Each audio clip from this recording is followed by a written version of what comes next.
Welcome to QTV media. నేను నందిని. కాపుల యొక్క సమస్యలు అలాగే ఆ సమస్యల యొక్క పరిష్కారాన్ని వీటి గురించి అయితే చర్చించేందుకు ఈరోజు విజయవాడ ప్రెస్ క్లబ్లో అయితే కాపుకు సంబంధించిన కాపు జేఏసీ నాయకులు అయితే ప్రశ్న పెట్టడం జరిగింది.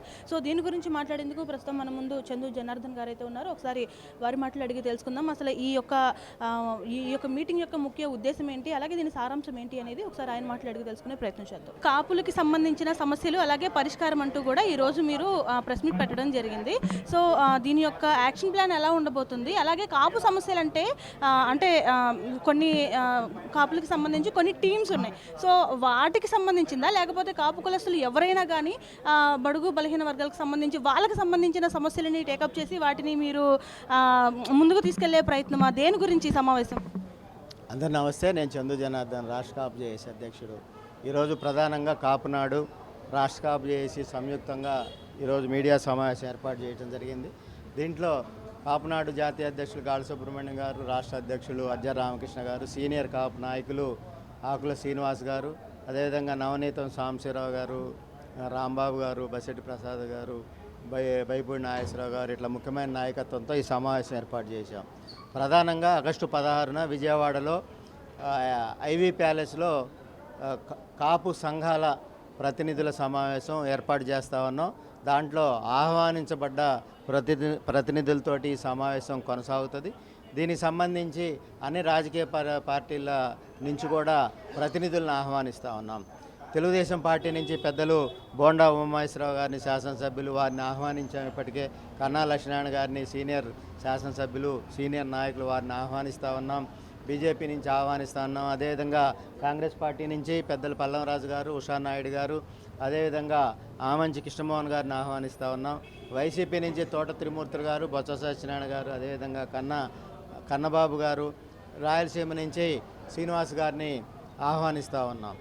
అయితే ఈ సమావేశంలో కాపు బలిజ వర్గాల యొక్క సమస్యల మీద పూర్తి స్థాయిలో చర్చించి సంఘాల యొక్క ప్రతినిధుల యొక్క సూచనలు, అదేవిధంగా చర్చ, తీర్మానాలు, కార్యాచరణ, ఈ సమావేశం అనంతరం ఏదైతే కాపు బలిజ వర్గాల యొక్క సమస్యలు ఉన్నాయో దాని మీద తప్పనిసరిగా కార్యాచరణ ప్రకటిస్తాం. ఆ యొక్క సమస్యలను తీర్చేందుకు కార్యాచరణతో ఆ సమావేశం ముందుకు వెళ్ళే విధంగా ఉండే పరిస్థితి ఉంటుంది.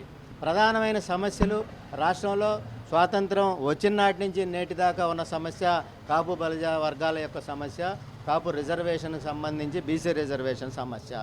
బీసీ రిజర్వేషన్కి సంబంధించిన అంశంలో ఆ రోజు పెద్దలు చంద్రబాబు నాయుడు గారు అసెంబ్లీలో తీర్మానం చేసి కేంద్రానికి పంపడం జరిగింది. తద్వారా రాష్ట్రపతి గారి ఆమోదం పొంది ఆ రోజు రిజర్వేషన్ నోచుకోవాల్సిన పరిస్థితి ఉంది. అనంతరం ఈడబ్ల్యూఎస్ రిజర్వేషన్లో 10%లో 5% కాపు బలిజ వర్గాలకు ఇస్తూ ఆ రోజు పెద్దలు చంద్రబాబు నాయుడు గారు నిర్ణయం తీసుకోవటం, ముందుకెళ్ళడం, దాని మీద ప్రకటించడం జరిగింది. కానీ నేటికి అమలుకు నోచుకోలేదు. దానికి అమలు నోచుకునే విధంగా ముందుకు వెళ్ళాలనే దాంట్లో ముఖ్యమంత్రి చంద్రబాబు నాయుడు గారిని, రాష్ట్ర ప్రభుత్వాన్ని కోరుతా ఉన్నాం. కాపు కార్పొరేషన్ నిధులకు సంబంధించిన అంశంలో ప్రతి సంవత్సరం 3,000 కోట్ల రూపాయలు కాపు కార్పొరేషన్కి ఇస్తానని రాష్ట్ర ప్రభుత్వం హామీ ఇచ్చింది. కాబట్టి తప్పనిసరిగా కాపు కార్పొరేషన్కి 3,000 కోట్ల రూపాయలు ఇవ్వాలి. అదనంగా అదేవిధంగా కాపు భవనాల నిర్మాణం తప్పనిసరిగా చేపట్టాలి. ఇదే విధంగా దామాషా ప్రకారం ఏదైతే కాపు బలిజ వర్గాలు ఉద్యోగస్తులు ఉన్నారో రాష్ట్రంలో వాళ్ళకు సంబంధించిన అంశంలో ఉద్యోగులకి ఫోకల్ స్థానాలు లేకుండా వారిని నిర్లక్ష్యం చేసే పరిస్థితి పూర్తి స్థాయిలో ఉంది. తప్పనిసరిగా వారి గౌరవం పెంచే విధంగా దామాషా ప్రకారం ఫోకల్ స్థానాలు ఇవ్వాలి. మన కనుచూపు మేరలో ఒక ఎస్ఐ, ఒక సిఏ కానీ, ఒక ఆర్డీఓ కానీ, ఒక డిఎస్పీ కానీ, ఒక కలెక్టర్ కానీ, ఒక రాష్ట్ర స్థాయి అధికారి కానీ కాపు బలిజ వర్గాలు కనుచూపు మేరలో లేని పరిస్థితి ఉంది. తప్పనిసరిగా మా కుటుంబ సభ్యులైన ఉద్యోగస్తులకి న్యాయం చేయాలి, వారికి కూడా మిగతా వారితో సమానంగా చూడాలని ముఖ్యమంత్రి చంద్రబాబు నాయుడు గారిని వేడుకుంటా ఉన్నాం. సార్, ఇప్పుడు కాపులకు సంబంధించి ఒక నాయకుడు కూడా ఇప్పటి వరకు లేరు అని చెప్పేసి ఆ మధ్య అయితే ఒక మాట్లాడుకున్నారు. సో వారికి సంబంధించి ఇప్పుడు పవన్ కళ్యాణ్ గారు అయితే నాయకత్వం వహించి డిప్యూటీ సీఎం అయ్యారు. సో ఇప్పుడు పవన్ కళ్యాణ్ గారు కాపులకు సంబంధించి ఏమన్నా చేస్తున్నారా అంటే మీరు అనుకుంటున్నారు ఒక కాపు నాయకుడిగా? ఇప్పుడు పవన్ కళ్యాణ్ గారు చేసే పని, రాష్ట్ర ప్రభుత్వం చేసే ఏ పనైనా ప్రభుత్వంలో భాగంగా పవన్ కళ్యాణ్ గారు చేసే పనే. మనం ఇక్కడ చూడాల్సింది జగన్మోహన్ రెడ్డి గారు వైసీపీ అధినేత, చంద్రబాబు నాయుడు గారు టీడీపీ అధినేత, లోకేష్ గారు టీడీపీ అధినేత, అదేవిధంగా పవన్ కళ్యాణ్ గారు కూడా జనసేన అధినేత. ఇక్కడ పవన్ కళ్యాణ్ గారిని సామాజిక వర్గంగా మేము ఏ విధంగా చూస్తామంటే, కాపు కుటుంబ సభ్యుడైన పవన్ కళ్యాణ్ గారు పార్టీని స్థాపించారు. కుటుంబ సభ్యుడైన పవన్ కళ్యాణ్ గారికి ఇబ్బంది లేకుండా కాపు సామాజిక వర్గం కాపాడుకోవాల్సిన అవసరం ఉంది. కానీ వారికి అన్ని కుల మతాల భేదం లేకుండా వారికి అన్ని కులాలకు సంబంధించిన ప్రజలను సమానంగా చూసుకుంటూ వారు రాజకీయాల్లో ముఖ్యమంత్రిగా ఎదగాలి, అవసరమైతే ప్రధానమంత్రిగా ఎదగాలని చెప్పి మేము కోరుకుంటాం. వారి జనసేన అధినేతగానే మనం చూడాలి. మేము కాపు సామాజిక వర్గ ప్రతినిధిగా వారి కుల సంఘ నాయకుడు కాదు. కుల సంఘ నాయకులైతే తప్పనిసరిగా కులం గురించి ప్రస్తావిస్తారు. వారిని జనసేన అధినేతగానే చూడాలి.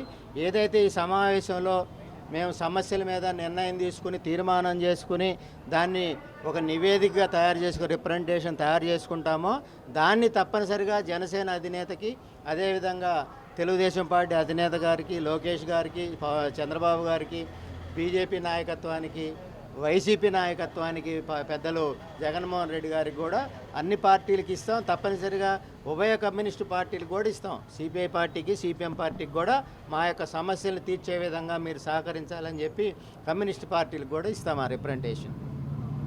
సో చూసారు కదా, పవన్ కళ్యాణ్ గారి గురించి కూడా చందు జనార్దన్ గారు అయితే కొన్ని వ్యాఖ్యలు అయితే చేయడం జరిగింది. ఆయన కేవలం ఒక కులానికి మాత్రమే నాయకుడు కాదు అంటూ కూడా చందు జనార్దన్ అయితే చెప్పడం జరిగింది.